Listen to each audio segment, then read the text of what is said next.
နေပြည်တော်ကောင်စီဥက္ကဋ္ဌမြို့တော်ဝန်ဦးကံမြင့်တန်းသည်ဒီကနေ့မနက်ပိုင်းကဒက္ခိဏအသီရီမြို့နယ်ပြည်ထောင်စုကြံ့ခိုင်ရေးနှင့်ဖွံ့ဖြိုးရေးပါတီရိပ်သာမှတတိယကြိမ်လွှတ်တော်များ၏ဒုတိယပုံမှန်စည်းဝေးသို့တက်ရောက်ကြမယ်လွှတ်တော်ကိုယ်စားလှယ်များတဲခိုနေထိုင်ရန်အတွက်နေရာချထားမယ်အဆောင်3ဆောင်ရဲ့အိတ်ဆောင်များဧည့်တွေ့ဆောင်များနားနေဆောင်များကျန်းမာရေးဆောင်ရှောက်မှုစေပေးကံစားရေးသာဆောင်များမှာချက်ပြုတ်စားတောင်းရန်ပြင်ဆင်ဆောင်ရွက်ထားရှိမှုနှင့်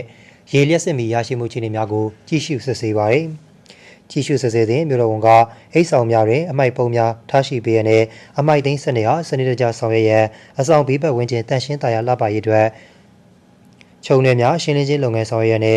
လုံခြုံရေးစနစ်ကောင်းမွန်စေရေးအလေးထားဆောင်ရွက်ရန်မှာကြားခဲ့ကြောင်းသိရှိရပါတယ်ခင်ဗျာ